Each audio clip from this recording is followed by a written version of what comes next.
Mateus 7, 24, graças a Deus, não é? A gente ainda está no mês de maio, você piscou e a gente já está quase no meio do ano, mas ainda nós queremos falar um pouco sobre construir a nossa família, a nossa casa, aos pés do Senhor e pelo poder do Evangelho.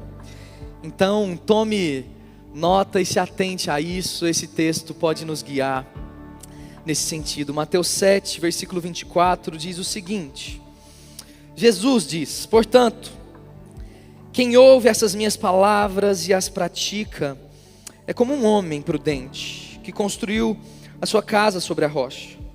Caiu a chuva, transbordaram os rios, sopraram os ventos e deram contra aquela casa, e ela não caiu, porque tinha seus alicerces na rocha. Mas quem ouve essas minhas palavras e não as pratica, é como um insensato que construiu a sua casa sobre a areia. Caiu a chuva, transbordaram os rios, sopraram os ventos e deram contra aquela casa, e ela caiu, e foi grande a sua queda. Quando Jesus acabou de dizer essas coisas, as multidões estavam maravilhadas com o seu ensino, porque ele as ensinava como quem tem autoridade, e não como os mestres da lei. Palavra do Senhor. Você já construiu um castelo de areia? Um castelinho de areia? Na praia? Ou num rio? Em qualquer lugar? É uma coisa legal, não é? Exercita a nossa imaginação de construirmos coisas, pequenos construtores, mas também a nossa arte. E a gente gosta de olhar aquilo como um bom artista que termina uma obra e cuidar, porque aquilo ali é uma coisa que você investiu o seu tempo de alguma forma. Quando é criança a gente faz muito isso, né? E como tudo que a gente constrói, a gente protege, a gente quer cuidar, quer que tenha firmeza, substância, não é? E um castelo de areia não é lá a coisa mais firme do mundo, né? Ainda que a gente brinque sobre isso, na verdade a areia não é. A gente leu aqui Jesus falando sobre isso. A gente gosta de proteger as mínimas coisas que a gente constrói. De castelinho de areia a castelos de verdade. A nossa casa, a nossa família. Afinal de contas, a nossa casa, que a gente quer proteger, é muito mais a nossa família. São as vidas que fazem uma casa ter sentido, não é? Qual é o significado de uma casa? É quem mora nela. Isso dá valor a uma edificação.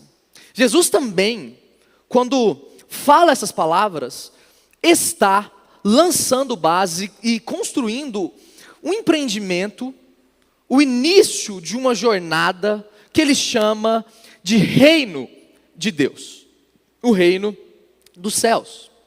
Jesus veio como homem encarnado, mas também Deus completo.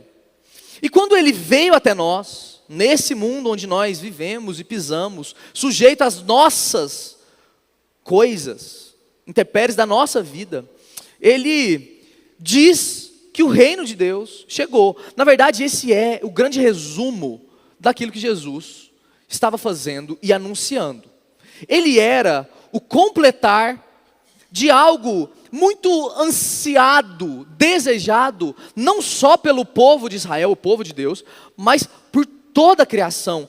E de repente, no seu ministério, quando ele começa, o resumo disso é dizer: o reino de Deus chegou porque eu cheguei.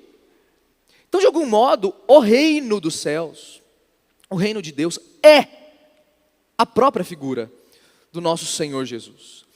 E se o reino de Deus chegou, ele diz: arrependam-se e creiam. E essa é a mensagem, simples assim. Por um lado, o primeiro componente, para que a gente se relacione com o que o próprio Jesus está construindo, o seu reino, a gente precisa se arrepender. É uma atitude negativa, passiva. Eu quero deixar algo. Eu olho para mim, para as coisas que eu sou e construo, e quero abandoná-las diante dessa pessoa que é o Senhor Jesus. Agora, existe um outro componente, a fé. Arrependam-se e creiam. Essa é a dinâmica em que a vida cristã, meu irmão e minha irmã, se move. Ou seja, deixando coisas pelo arrependimento e tomando outras crendo pela fé. É assim que o reino de Deus se renova em nós, à medida que a gente se relaciona com esse homem que estava fazendo isso. Mas como ele fez isso? E é interessante que o evangelista Mateus coloca no começo do seu evangelho essa grande primeira porção de ensinamentos do nosso Senhor Jesus. O mestre Jesus proferiu um sermão, o sermão da montanha, o sermão do monte, não é? Mateus 5, 6 e 7. De fato, Jesus profere grandes porções de ensinamento pela ótica de Mateus em todo o evangelho. 5 grandes blocos que são organizados por Mateus, porque ele está querendo dizer para o povo judeu, mas também para nós, que Jesus é um novo Moisés. Sim. E maior que ele, o verdadeiro Moisés. E assim como Moisés registrou, meio que dando bases de fé para Israel, os 5 primeiros livros das Escrituras, o Pentateuco, Jesus está aqui sempre sendo referenciado como um novo Moisés, que está construindo aquilo que de fato é o propósito de Deus para todas as coisas. E para todas as coisas, também para nós. Então Jesus profere esses blocos de histórias em que esse texto que a gente leu é a conclusão desse primeiro momento que Mateus registra. Então Mateus diz assim sempre, no capítulo 7, 11, 13, 19 e 26, se você tiver curiosidade, Mateus vai escrever assim: assim que Jesus terminou de dizer essas palavras, ou todas essas palavras, etc, etc, etc. Essa fórmula marca para Mateus no livro esses grandes momentos, na qual a última leva Jesus para o seu sacrifício final. A gente leu no versículo 28, a primeira vez que isso acontece. Jesus é, de fato, um novo Moisés, ou seja, um novo e verdadeiro líder do seu povo, que chama a atenção para aquilo que Deus deseja, mas com a autoridade de alguém que não é Deus? Não. Com a autoridade do próprio Deus, que Ele é. Então, diferente de Moisés, ele sobe o monte não para receber as leis, como Moisés fez no Monte Sinai. Ele sobe o monte para dar a sua lei a partir dele mesmo. E isso é o Sermão do Monte.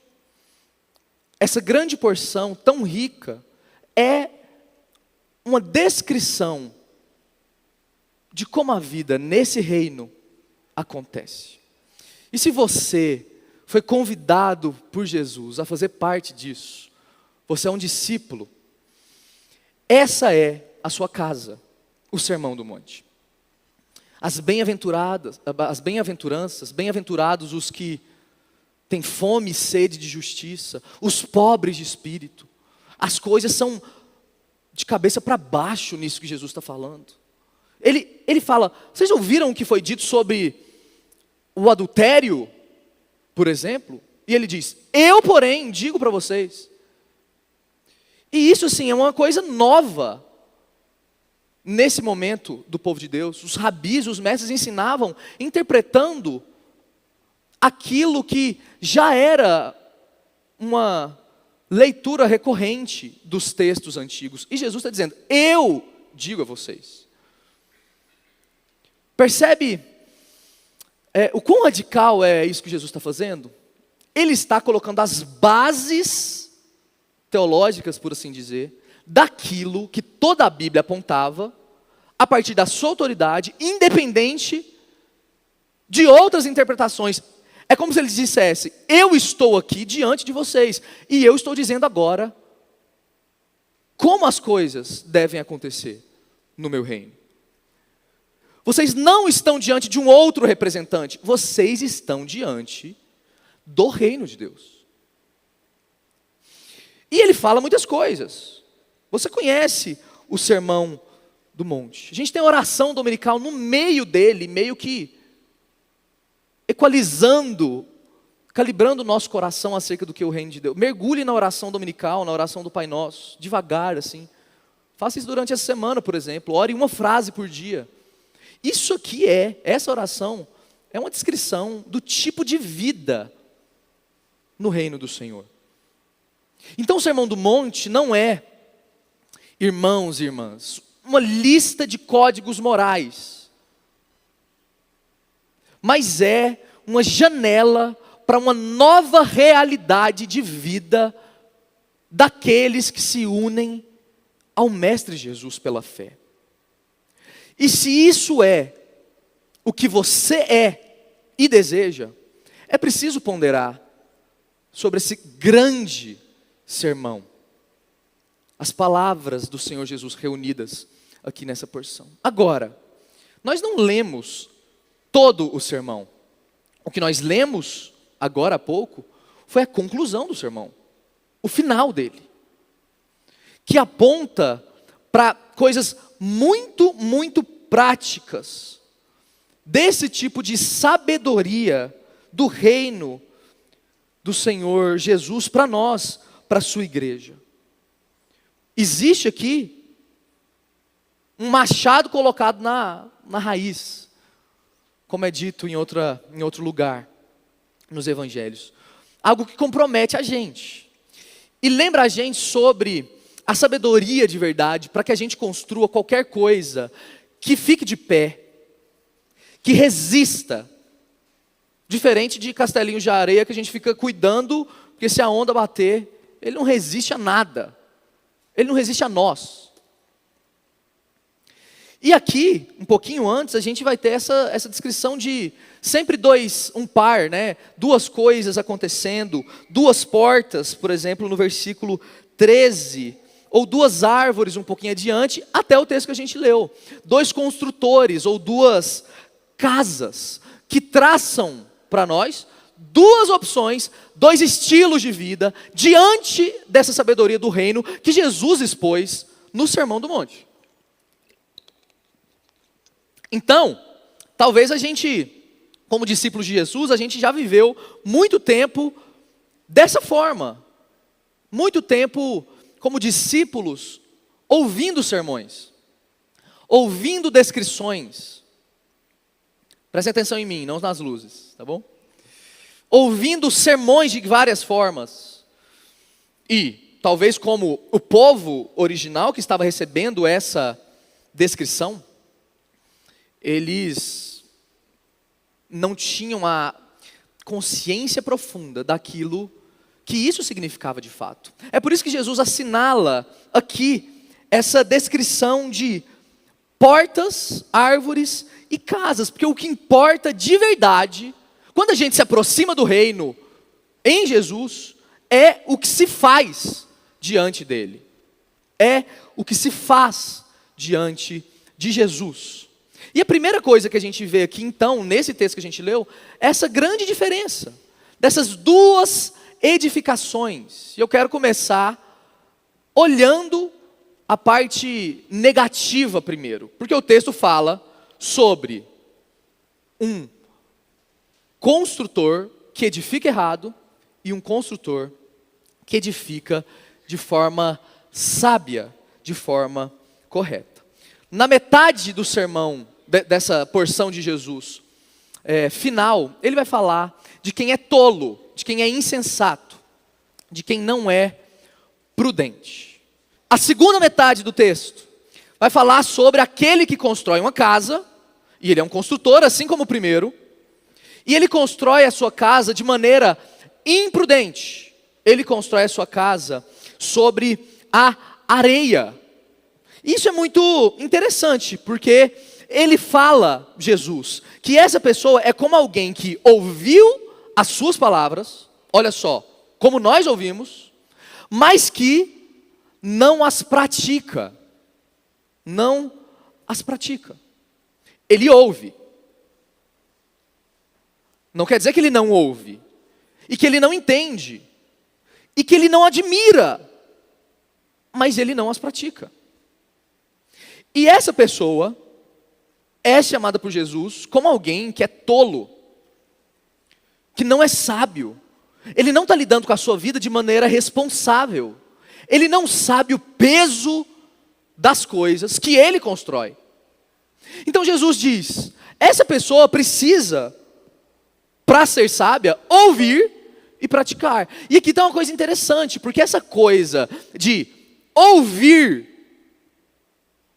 e praticar separadas é algo muito ocidental, nosso assim.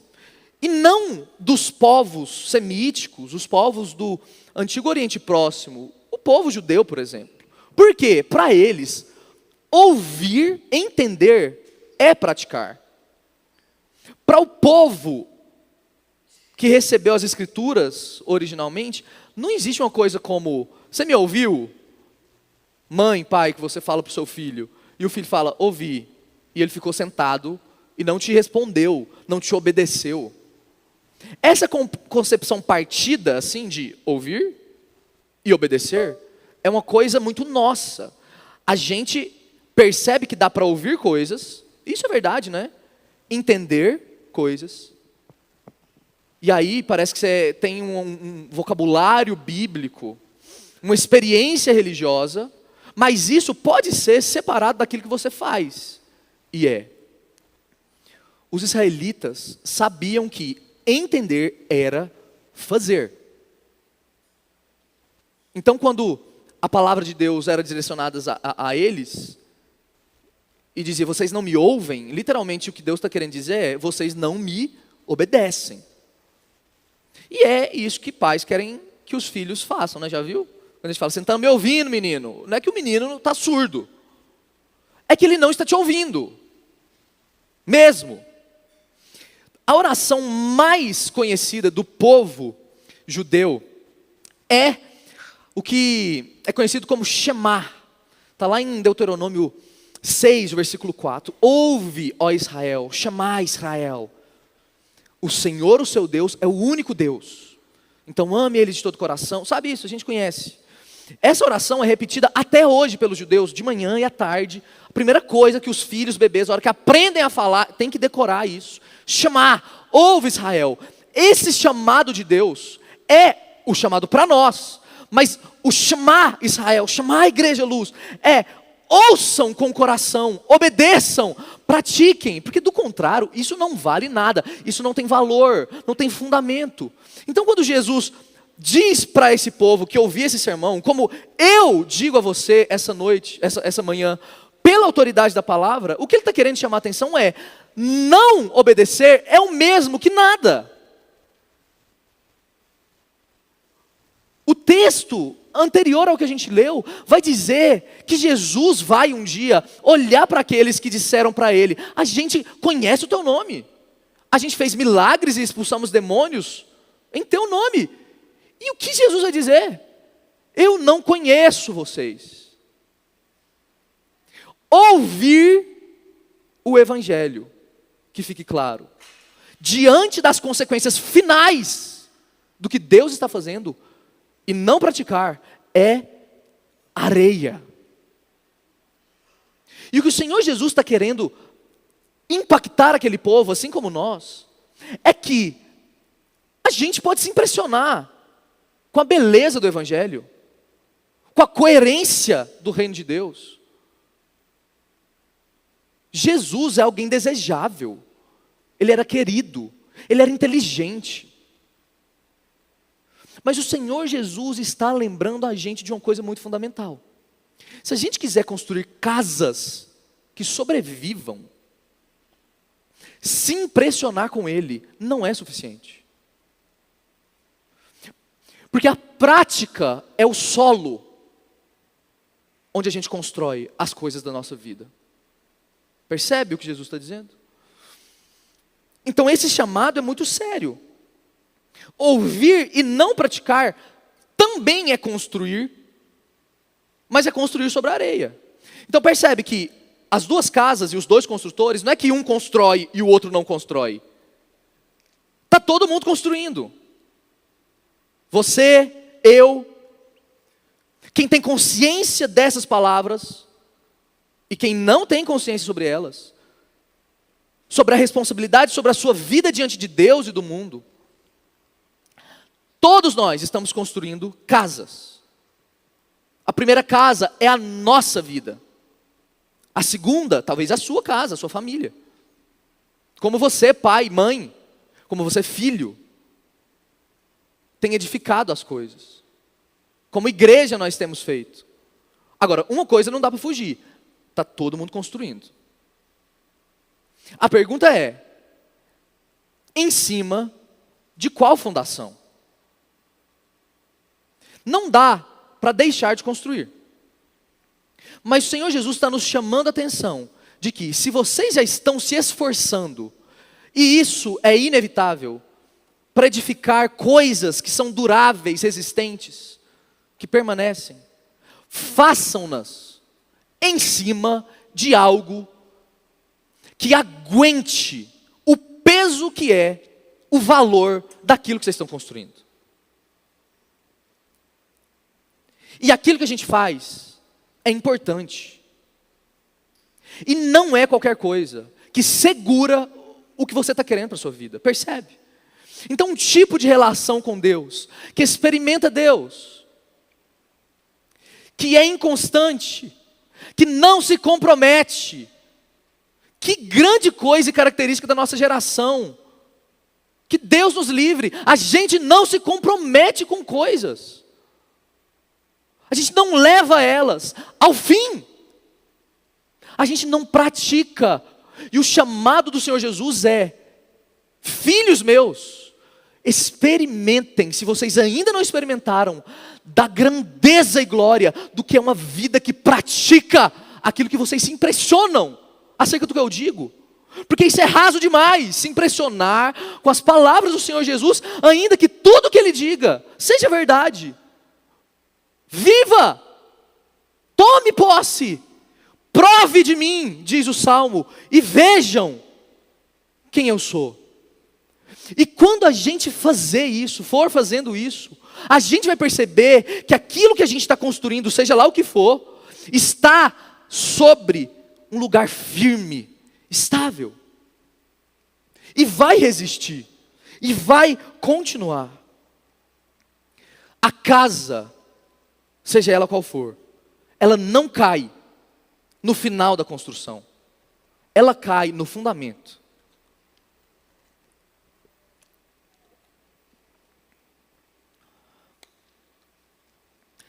Faz sentido isso? Se faz sentido, tem que praticar. Deus não é um Deus de discípulos que se impressionam com as suas informações. Existem outros rabis para a gente seguir. O que Ele quer fazer é transformar as nossas famílias de dentro para fora. E isso só vai acontecer, segundo as suas palavras, se a gente se arriscar de uma vez por todas e fazer valer aquilo que a gente crê sobre o Senhor Jesus, no trabalho, na nossa vida, nas expectativas sobre carreira, ou sobre como a gente lida com dinheiro. Nós vamos experimentar e dar esse passo de prática para começar a ver aquilo que a gente está construindo não cair daqui a alguns anos? Ou a gente vai começar bem para terminar mal? A diferença entre as duas casas, na verdade, entre as duas porções que a gente leu, não são muitas. Existem duas pessoas construindo, são duas casas. As tempestades, as provações contra o empreendimento são as mesmas. A diferença está no solo que se constrói e na pessoa que constrói. O tolo, insensato, imprudente constrói sobre a areia, que é o mesmo que não praticar aquilo que o Senhor Jesus diz. O sábio, que sabe viver a vida do jeito certo. Isso é sabedoria. É alguém que vive bem. A pessoa que é brilhante, o talento dela é viver. Isso é alguém sábio, entende? Ela sabe viver. Essa pessoa prudente, ela edifica sobre a rocha. Ela edifica sobre a rocha. Porque ela pratica aquilo que ela ouve do Senhor Jesus. Então a pergunta é: qual é a areia que dá a sensação de fundação para nós? Qual é? O que é aquilo, meu irmão, minha irmã? E eu quero que você pense mesmo no seu coração. Vá praticando. Em nome de Jesus, vai deixando para trás esse tipo de relação com o Evangelho que é intelectual. Qual é a areia que está te dando, talvez há muito tempo, uma sensação de estabilidade? A água, que não é a coisa mais forte do mundo, se ela somente tomar a areia, tudo cai. Tudo cai. Você vai conseguir lidar bem com opressões, com alguém que talvez não te tratou como você acha que deveria ser tratado, ou com um tempo de provação financeira, ou com o fato de que você não pode ter filhos, ou com a morte da pessoa mais querida para você. As nossas casas só vão resistir se elas pegarem a gente, essas tempestades pegarem a gente já como pessoas, discípulos, discípulas, que estão praticando a palavra, e aquilo virou uma segunda linguagem, uma segunda natureza da gente. A gente não duvida, porque a gente já viu acontecer as palavras de Jesus serem provadas em nós. Nós ouvimos o Evangelho. Todo domingo a gente ouve a palavra do Senhor. E isso é muito sério. É muito sério.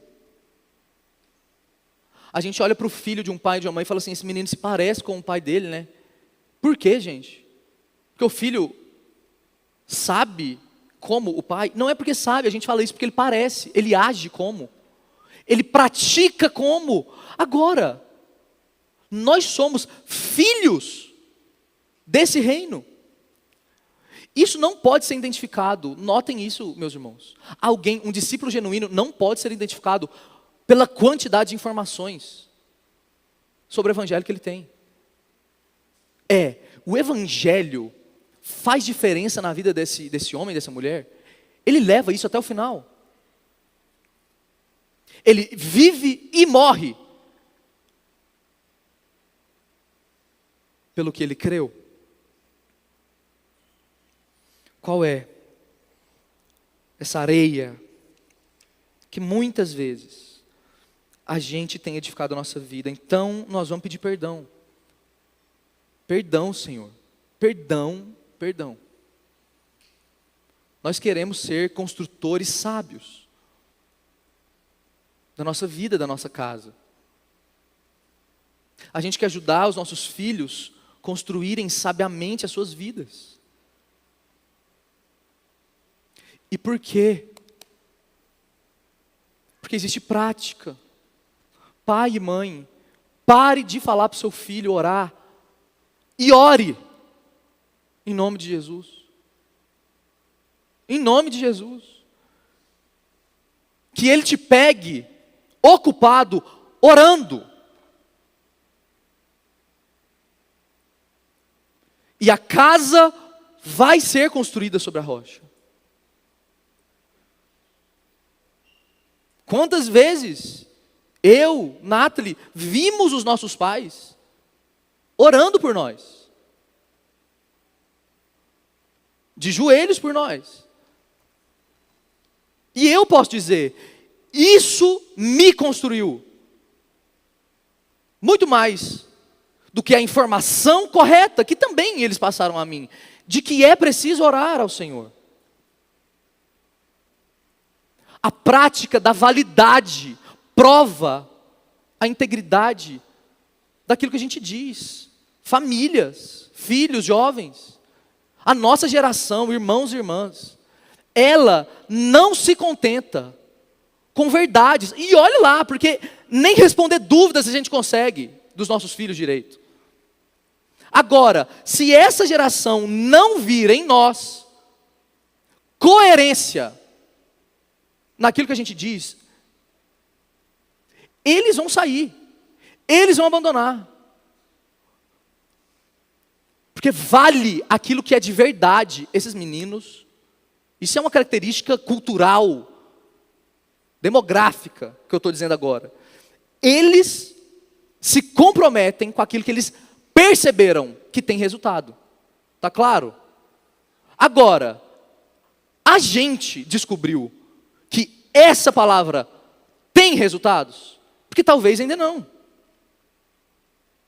E o chamado gracioso do Senhor para nós essa manhã é que a gente perceba isso. É que a gente perceba isso. E dá tempo de construir casas sobre a rocha. As tempestades, então, porque o próprio Senhor Jesus diz, então, daquele que é sábio, acontece a mesma coisa. As tempestades chegam, as provações chegam, coisas absurdas, onde a nossa percepção do que é certo e errado, de tentar justificar como as coisas funcionam, elas calam. Não tem coisa na vida que o absurdo da vida, quebrada por causa do pecado, se apresentando a nós. E diante dessas coisas, a gente não consegue racionalizar. E é assim mesmo. Agora, essas tempestades chegam, mas na casa que é edificada sobre a rocha, em que a sabedoria do pai, da mãe, do filho, do avô, do tio, do amigo, nas amizades, a sabedoria é baseada na experiência. A provação não derruba a casa. Vai lá, sei lá, tira um pedaço, traz uma infiltração, mas a casa fica de pé. De pé. A nossa sabedoria precisa ser, então, experiencial. Por que a gente olha para um idoso, às vezes, e diz que ele é mais sábio do que alguém que talvez estudou muito, muito, muito? Isso está muito relacionado com isso que Jesus está falando. Por quê? Porque ele viveu coisas. Deu tempo dele experimentar. Praticar de fato. O que Jesus está querendo dizer aqui é que existem aspectos em que praticar é a única coisa que vai dar sustentação. E não é praticar na hora, percebem? A casa já vai estar construída. É ir praticando até que a tempestade chegue e ela encontre a gente numa casa que está em cima da rocha e não em cima da areia. O que vai construindo é a nossa prática diante daquilo que Jesus nos diz. Então o Evangelho é que nos dá essa estrutura para resistir. Qual é, então, a resistência final? A tempestade final é o julgamento do Senhor sobre nós. Escatológico, como a gente viu na semana passada à noite. É o último dia. Esse é o julgamento definitivo, a tempestade final. E o Senhor Jesus tem isso em mente, mas Ele também tem as tempestades que vão julgando e provando o valor da casa. Sabe? Essa casa se sustenta com isso, e com isso, e com isso. Até que chegue no último dia, ou último dia. em que a última prova vai acontecer, para provar o valor da gente, daquilo que a gente está edificando na nossa vida. Que é o próprio edificador, a própria rocha, sobre a qual nós queremos construir a nossa casa. O Senhor Jesus que vem provar o valor dessas casas que nós temos construído. Ele pode vir agora, meu irmão e minha irmã, provar o fundamento da sua casa? Ele pode. Então, 2 jeitos de viver estão diante de nós. E os 2 jeitos de viver possuem consequências concretas e objetivas. Elas acontecem. Elas são reais. Reais.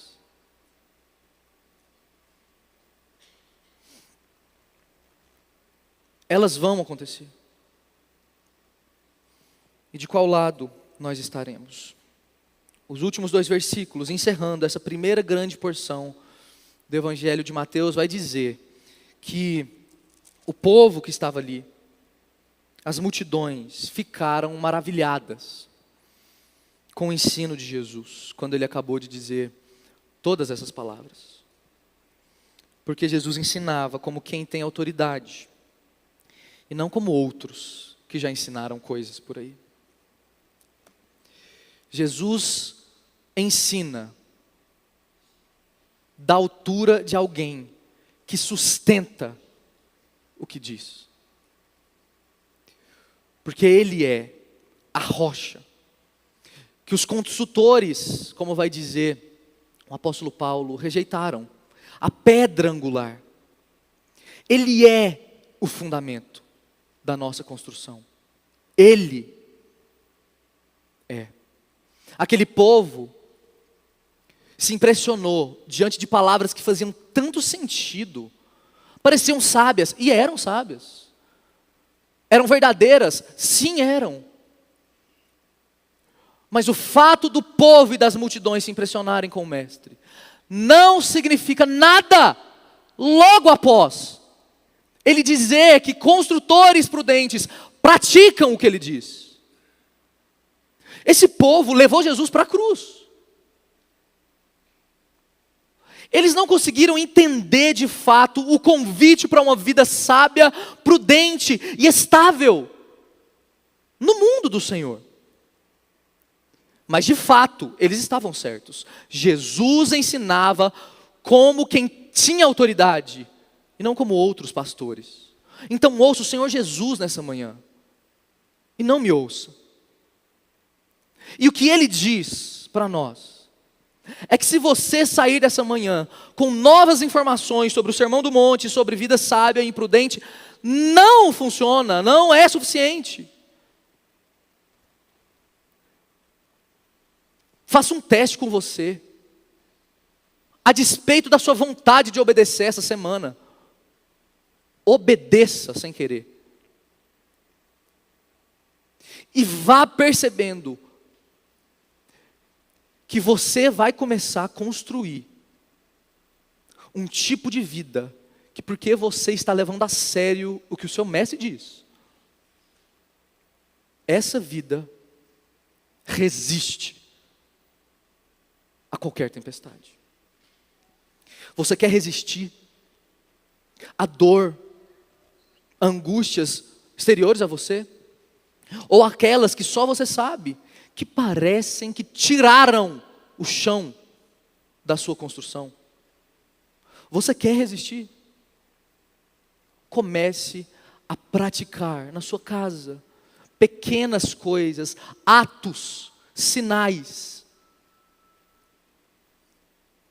Porque se o Senhor Jesus disse, nós podemos confiar. Nós podemos confiar. O Sermão do Monte vai dizer que uma cidade, uma casa, um grupo de casas, precisa ser colocada e edificada numa montanha. e não ficar escondido. Uma montanha, uma rocha. Que as nossas casas, sejam elas quais forem, estejam lá, em cima dessa rocha, inabalável, essa pedra de esquina, que é o Senhor Jesus. E que o mundo veja essa cidade brilhando. Isso é missão. Isso é prática, percebe? Que o mundo veja você, irmão e irmã, mas também nos veja como igreja, como essa edificação.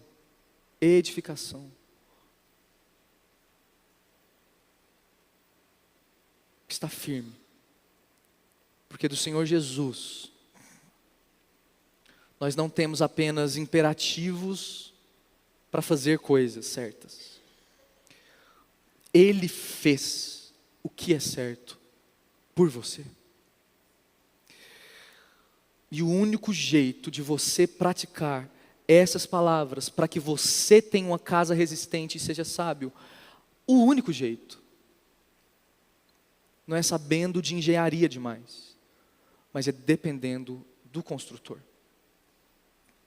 Porque Ele já fez em nós aquilo que precisava ser feito. A rocha já está disponível, não é o caso da gente procurar um lugar firme para estar. Ela já está aqui diante de nós. O presente está colocado e posto. Que tipo de família e de casa nós queremos construir? Vamos orar? Senhor, obrigado por tão grande bênção. A bênção de termos um Deus e de vivermos em um reino que é muito maior do que a completa e abrangente lógica e verdade, do que informações que são tão fiéis. O teu reino ainda é muito maior do que isso. Nós queremos provar do Senhor. Nós queremos nos comprometer, e se o Senhor disse tanto sobre como nós devemos viver, está aqui nesse sermão do Senhor. Como orar, como tratar o próximo, o inimigo também, como lidar com dinheiro ou com ansiedade, está aqui, Senhor. Mas o Senhor nos lembra ao final, que quem ouve todas essas coisas, e talvez por uma vida inteira, e não as experimenta, está perdendo tudo. Essa é a grande graça, mergulharmos, Senhor, naquilo que o Senhor disse, e aí nós vamos experimentar, e vamos viver num lugar seguro para nós, e para outras pessoas. Faça isso com a gente, com as nossas famílias, com filhos e filhas, com a nossa igreja, como uma casa mais abrangente. Faça isso com o teu povo. Nós te pedimos, pelos méritos de Jesus. Amém e amém.